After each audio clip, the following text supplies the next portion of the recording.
అందరికీ యేసుక్రీస్తు నామంలో వందనాలండి. దేవుని యొక్క గొప్ప కృపను బట్టి మీరు మీ కుటుంబంలో ప్రతి ఒక్కరూ క్షేమంగా ఉన్నారనుకుంటున్నామండి. మనల్ని మరి మనల్ని మంచి ఆరోగ్యం దయచేసి సజీవ లెక్కలో ఉంచి కాచి కాపాడుతున్న మన కన్న తండ్రి అయిన దేవునికి స్తుతి మహిమయు కలుగును గాక. ప్రియమైన దేవుని పిల్లలారా, మరి ప్రార్థన చేసుకొని ఈరోజు వాక్యాన్ని ప్రారంభించుకుందామండి. పరిశుద్ధుడ, ప్రేమ నమ్మకం కలిగిన మా ప్రియ పరలోకపు తండ్రి, నీ ఘనమైన నామానికి వేల కొలది వందనాలు, స్తుతులు, స్తోత్రములు తండ్రి. ఇప్పటి వరకు నా తండ్రి నాకు ఈ మాటలు వింటున్న ప్రతి బిడ్డకి, ప్రతి కుటుంబానికి నా తండ్రి క్షేమాన్ని దయచేశారు తండ్రి, ఆరోగ్యం దయచేశారు తండ్రి, సజీవుల లెక్కలో ఉంచారు తండ్రి. అందుని బట్టి మీకే వందనాలు, స్తుతులు, స్తోత్రములు తండ్రి. దినదినము నా తండ్రి ఆత్మీయంగా మమ్మల్ని బలపరుస్తున్నారు తండ్రి. అందరిని బట్టి మీకే వందనాలు, స్తుతులు, స్తోత్రములు తండ్రి. మరి నా తండ్రి ఈరోజు నీ మాటలు మాట్లాడుకుంటుండగా నా తండ్రి జ్ఞానంను దయచేయండి తండ్రి. ఏ మాటలైతే మాకు అవసరమో నా తండ్రి ఆ మాటలు నా తండ్రి మాతో మాట్లాడమని నా తండ్రి మీ పాద సన్నిధిలో వేడుకుంటున్నాం ఆయన. నా తండ్రి నువ్వు మాట్లాడుకున్న నా తండ్రి విన్న ఈ మాటలను నా తండ్రి విడిచిపెట్టే వారంగా కాకుండా నా తండ్రి ఆ మాటల ప్రకారం బ్రతికే గొప్ప భాగ్యాన్ని ధన్యతని మా అందరికీ దయచేయమని వేడుకుంటున్నాం తండ్రి. ఈ మాటలు వింటున్న ప్రతి బిడ్డని జ్ఞాపకం చేసుకుని తండ్రి ఆరోగ్యాన్ని దయచేయండి తండ్రి, క్షేమాలను దయచేయండి తండ్రి, ఆర్థిక పరమైన ఇబ్బందుల నుంచి విడుదలను దయచేయండి తండ్రి. చేస్తున్న ఉద్యోగాల్లో, వ్యాపారాల్లో, చదువుల్లో అన్నిటిలో నా తండ్రి నీ బిడ్డలందరికీ నా తండ్రి క్షేమాన్ని దయచేసి నా తండ్రి పర సంబంధమైన, భూ సంబంధమైన ప్రతి ఆశీర్వాదాన్ని నా తండ్రి నీ బిడ్డలకి తోడుగా ఉంచమని నా తండ్రి అన్నిటి విషయంలో నా తండ్రి నీ కృపను దయచేయమని ఈ ప్రార్థనంతి మీ కుమారుడు మా రక్షకుడైన యేసుక్రీస్తు వారి నామంలో అడిగి పొందుకొని ఉన్నాము తండ్రి, ఆమేన్. మంచిదండి.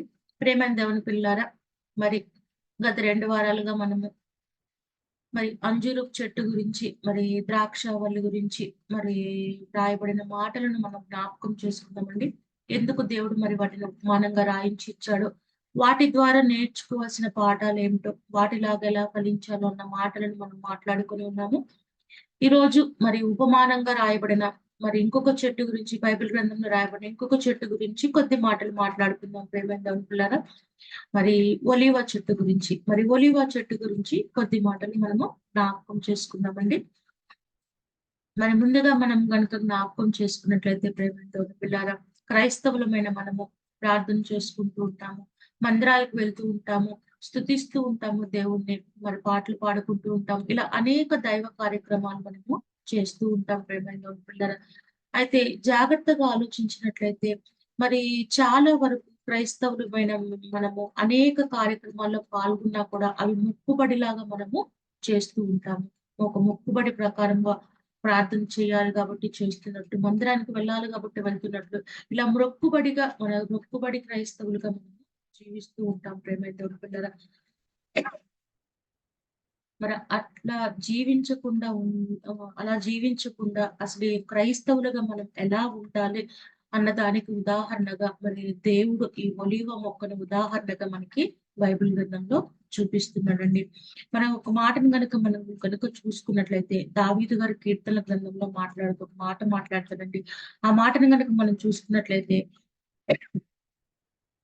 కీర్తనల గ్రంథము 52వ అధ్యాయము 8వ వచనం చూసుకుందామండి. కీర్తనల గ్రంథము 52వ అధ్యాయము 8వ వచనం. నేనైతే దేవుని మందిరంలో పచ్చని ఒలీవ చెట్టు వలె ఉన్నాను.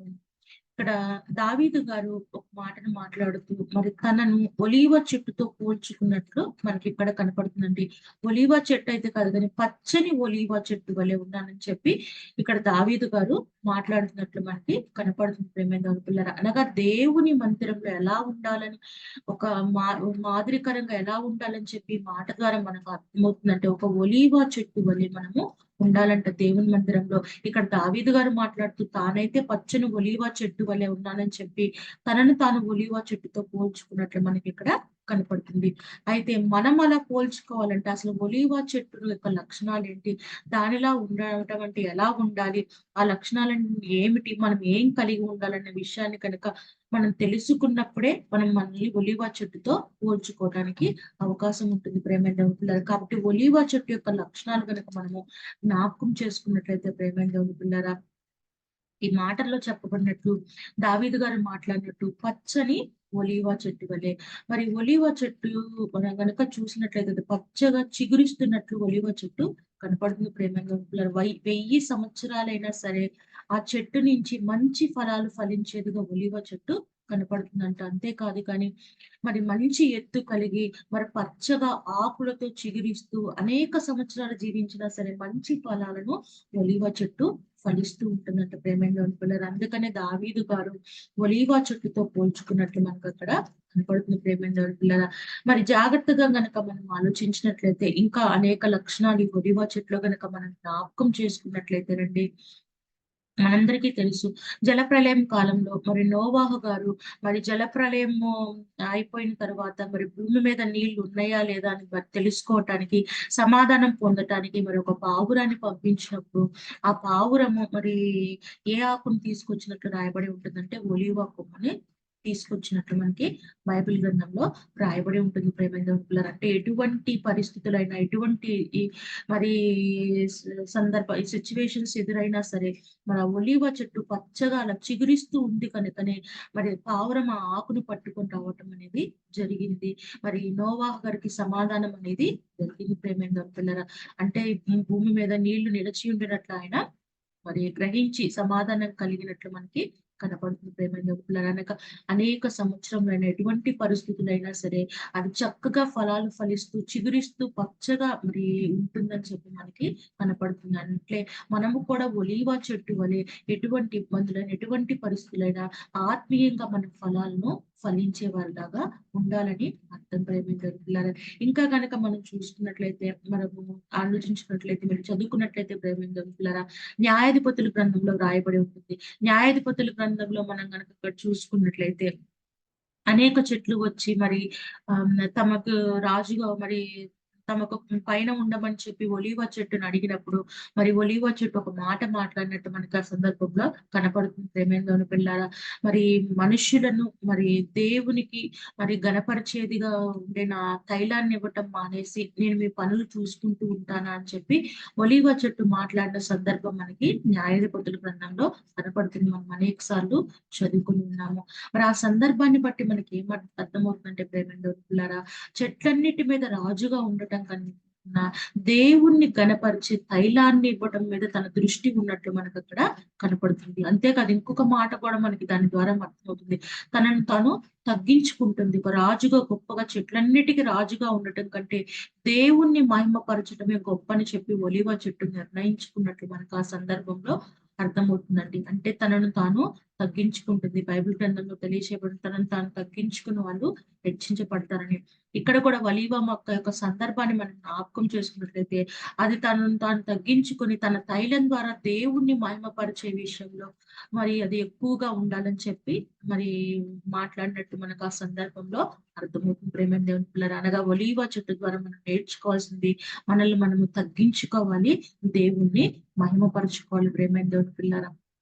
ఇంకా గనుక జ్ఞాపకం చేసుకున్నట్టయితే ఒలీవ చెట్టు ద్వారా మనం నేర్చుకోవాల్సిన లక్షణాలు వెలిగించే వారంగా ఉండాలి.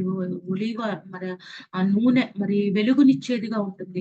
మరి దావీదు గారు కూడా మరి వెలిగించబడ్డారు కనుకనే నేను పచ్చని ఒలీవ చెట్టు వలె మందిరంలో ఉన్నానని చెప్పి మాట్లాడినట్టు మనకు కనపడుతుంది. మనం కూడా మరి మనం వెలుగుతూ మన చుట్టుపక్కల వాళ్ళకి వెలుగునిచ్చే వారంగా మనము ఉండాలి ప్రేమైన పిల్లలు. అంతేకాదు ఈ ఒలీవ మొక్కని మరి జీవ వృక్షంగా మనము మాట్లాడుకోవచ్చు.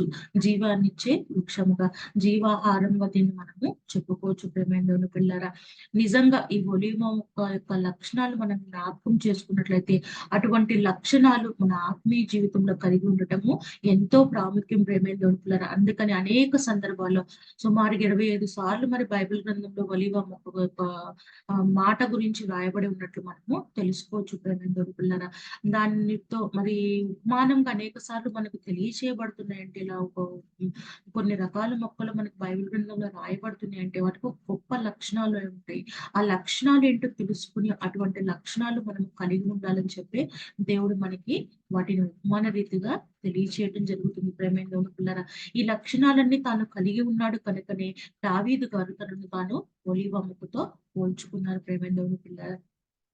తనను తాను తగ్గించుకునే లక్షణము, దేవుణ్ణి మహిమపరిచే లక్ష్యము, మరి తనను తాను వెలిగించుకుంటూ ఇతరుని వెలిగించుకునే లక్షణము, మరి జీవాన్ని కలిగి ఉండే లక్షణం. ఈ లక్షణాలన్నీ ఒలీవ మొక్కకు పచ్చగా ఎప్పుడు ఫలిస్తూనే ఉంటుంది ఎన్ని సంవత్సరాలైనా. ఇటువంటి లక్షణాలన్నీ మరి ఒలీవ చెట్టు కలిగి ఉన్న ఈ లక్షణాలన్నీ తనలో కలిగి ఉన్నాయి గనుకనే దావీదు గారు తనను తాను దేవుని మందిరంలో పచ్చని ఒలీవ చెట్టు వలె నేను ఉన్నానని చెప్పి పోల్చుకున్నారు ప్రేమైన దేవుని పిల్లారా. నిజంగా మరి ఈ లక్షణాలు ఈరోజు మనం తెలుసుకొని ఉన్నాము. మనము కూడా మరి దావీదు గారిలాగా ఆ మాటను మాట్లాడేవా మరి అటువంటి భాగ్యాన్ని మనం కలిగి ఉన్నామా లేదా మనల్ని మనము పరిశీలించుకోవాలి ప్రేమైన దేవునికులారా. నిజంగా మనం గుండె మీద చెయ్యేసుకొని నేను పచ్చని ఒలీవ చెట్టు వలె దేవుని మందిరంలో ఉన్నాను అని చెప్పగలిగే స్థితిలో మనం ఉన్నామా లేదా మనల్ని మనము పరిశీలించుకోవాలి ప్రేమైన దేవునికులారా. శాంతి సమాధానాన్ని కలిగించే లక్షణము, తనను తాను తగ్గించుకునే లక్షణము, దేవుణ్ణి మహిమపరిచే లక్షణము, జీవాన్ని కలిగి ఉండే లక్షణము, మనం వెలుగుతూ ఇతరుల్ని వెలిగించే లక్షణము. మరి ఎన్ని ఇబ్బందులొచ్చినా, ఎన్ని సమస్యలు ఎదురైనా, మరి మనం ఫలించే వారిముగా పచ్చని ఒలీవ చెట్టు వల్లే మనం ఉన్నామా లేదా మనల్ని మనం పరిశీలించుకుంటూ, ఒకవేళ అటువంటి లక్షణాలు గనుక మనం ఏమైనా కలిగి ఉండలేకపోతే, మరి ఈ రోజు నుంచైనా వాటిని కలిగి ఉండటానికి మనల్ని మనం ప్రయత్నం చేసుకుంటూ, మరి దానిలో మనందరము సఫలమయ్యే వారిలా ఉండాలని చెప్పి ప్రేమతో కోరుకుంటూ ఈ మాటలు ముగిస్తున్నానండి. ఇంకా ఎవరైనా ఈ జూడిత్ సీజీసీ ఛానెల్‌ని సబ్స్క్రైబ్ చేసుకున్నట్లయితే ఈ ఛానెల్‌ని సబ్స్క్రైబ్ చేసుకోవాల్సిందిగా ప్రేమతో కోరుకుంటున్నామండి. అలాగే మీ బంధువులకి, స్నేహితులకి, మీకు తెలిసిన వాళ్ళందరికీ ఈ మెసేజెస్ అన్నిటిని షేర్ చేయవలసిందిగా ప్రేమతో కోరుకుంటున్నామండి. అందరికీ వందనాలు.